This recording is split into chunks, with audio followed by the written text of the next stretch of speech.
Hello guys, U എയിൽ അധികം കിട്ടാത്തൊരു സാധനമാണ് കേട്ടോ പോർക്ക്. അത് അധികം കിട്ടത്തില്ല എന്ന് പറയുന്നത് പറയാൻ കാരണം എല്ലാ ഷോപ്പിലും ഇത് അവൈലബിൾ അല്ല. അപ്പോൾ അത് വാങ്ങിക്കാൻ വേണ്ടിയിട്ടാണ് നമ്മുടെ ഇന്നത്തെ പുറപ്പാട്. അങ്ങനെ നമ്മൾ പോകാൻ വേണ്ടിയിട്ട് ഇറങ്ങി. ഞാനും ചേട്ടനും ബീവും ചിന്തു ചേട്ടനും കൂടിയാണ് പോണത്. നമ്മൾ 4 സംഘമാണ് ഗൈസ്. നമ്മൾ എവിടെ പോയാലും ജാഥയായിട്ടേ പോകാറുള്ളൂ. അങ്ങനെ നമ്മൾ അവിടെ ചെന്ന് അത് കുറച്ച് ഉള്ളിലേക്കാണ് കേട്ടോ. അൽമയ എന്ന് പറയുന്നത് സൂപ്പർ മാർക്കറ്റാണ്. അപ്പോൾ അവിടെയാണ് പോയത്. അതേ പോർക്ക് പിന്നെ ഫ്രണ്ടിൽ എഴുതി വെച്ചിട്ടുണ്ട്, നോട്ട് ഫോർ മുസ്ലിം എന്നും എഴുതി വെച്ചിട്ടുണ്ട് കേട്ടോ. അങ്ങനെ നേരെ നമ്മൾ അതിൻ്റെ അകത്തേക്ക് ചെന്ന് ഇതിനകത്ത് ഫുള്ള് പോർക്കാണ് കേട്ടോ. പോർക്കിൻ്റെ ഐറ്റംസ് ആണ് ഫുള്ള് കട്ട് ചെയ്തത് ഇതുപോലെ ഫ്രീസ് ചെയ്താണ് വെച്ചേക്കുന്നത്. നമുക്ക് ഫ്രഷ് ആയിട്ട് കട്ട് ചെയ്തൊന്നും തരത്തില്ല. ഇതുപോലെ ഫ്രീസറിൽ വെച്ചിട്ടുണ്ട്. നമുക്ക് വേണമെങ്കിൽ എടുത്തുകൊണ്ട് പോകും, അത്രേ ഉള്ളൂ. പോർക്ക് വാങ്ങിക്കാമെന്ന് പറഞ്ഞ് ചാടത്തുള്ളി പോയപ്പോൾ ഈ ഐറ്റംസ് ഒന്നും ഉണ്ടെന്ന് ഞാൻ വിചാരിച്ചില്ല കേട്ടോ. അതിൻ്റെ നാക്ക്, ചെവി, പിന്നെ മറ്റേ ഇൻഡസ്റ്റൈൻ, പിന്നെ അതിൻ്റെ പൂവ്, അങ്ങനെ എന്തൊക്കെയോ കുറേ ഐറ്റംസ് അതിൻ്റെ വേറൊരു ഫ്രീസറിനകത്ത് ഇരിക്കുന്നുണ്ട്. അതിൻ്റെ റേറ്റും അവിടെ എഴുതി ഒട്ടിച്ചിട്ടുണ്ട്.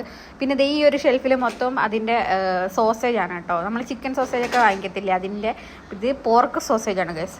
പിന്നെ ഇത് അതിൻ്റെ കാലും കാൽപാദവും അങ്ങനെ എന്തൊക്കെയോ സംഭവങ്ങളാണ്. അങ്ങനെ നമ്മളെടുത്തത് ബെല്ലിയും പിന്നെ മാംസമുള്ള എന്തോ ഒരു തൈസ് ആണെന്ന് തോന്നുന്നു, അങ്ങനെ എന്തോ ഒരു സംഭവമാണ് ഗൈസ്. അങ്ങനെ അത് 2 എടുത്തിട്ടുണ്ടായിരുന്നു കേട്ടോ.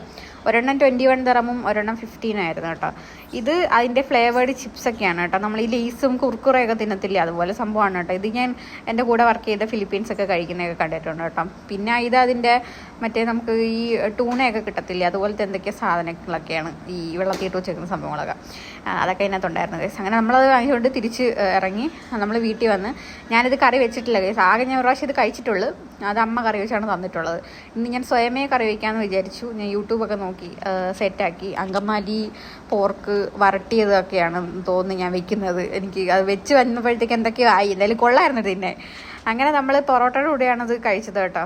കഴിച്ചിട്ട് ചേട്ടനും ചിന്തു ചേട്ടനും ഒക്കെ നല്ല അഭിപ്രായമൊക്കെ പറഞ്ഞ് എനിക്ക് സന്തോഷമായി ഗൈസ്. പക്ഷേ എനിക്ക് ഇഷ്ടപ്പെട്ടു കേട്ടോ, നല്ല ടേസ്റ്റ് ഉണ്ടായിരുന്നു. അങ്ങനെ നമ്മൾ ടാറ്റ ബൈ ബൈ പറഞ്ഞ് ഞാനും ബിബു ഉറങ്ങാൻ പോയി. അപ്പോൾ അത്രേ ഉള്ളൂ, ടാറ്റ.